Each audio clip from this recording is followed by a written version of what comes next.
നിനക്ക് എന്തെങ്കിലും ഉത്തരവാദിത്വം ഉണ്ടോ? 11 മണിക്ക് എണീക്കും. ആരെങ്കിലും കൂട്ടുകാരന്മാരാരെങ്കിലും വിളിക്കുമ്പോൾ ഉത്സാഹത്തോടെ ഓടി പോണം കാണാനല്ലേ നിനക്ക്? അതെങ്കിൽ ഒരു കാര്യം പറഞ്ഞ നീ ചെയ്യൂല.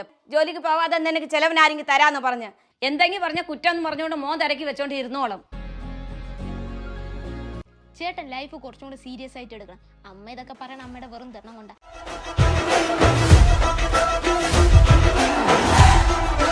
ചേട്ടൻ ഒന്ന് നന്നായി കാണാൻ വേണ്ടിട്ട് അമ്മ ഓരോന്ന് വെറുതെ പറയണതാ. ധനം കൊണ്ടേ. അമ്മ പാവം എന്നെ വഴക്കുറയുന്നതൊക്കെ ഞാൻ നന്നായി കാണാൻ വേണ്ടിയിട്ടാ. ദണ്ണം കൊണ്ടേ. അമ്മയുടെ പ്രായവും പക്വതയും വെച്ച് നോക്കുമ്പോൾ അമ്മ പറയുന്നതിൽ കാര്യമുണ്ട്. അതുകൊണ്ട് അമ്മയോട് എനിക്കൊന്നും തിരിച്ച് പറയാനും പറ്റൂല. പക്ഷെ നീ എനിക്ക് അങ്ങനെയല്ല. വെറും അമ്മിക്കുഴവേരത്തുള്ള നീ എന്നെ ഉപദേശിക്കുന്ന കാലയ ഭാരത്തൂക്കി നിലത്തടിഞ്ഞ് ഞാൻ.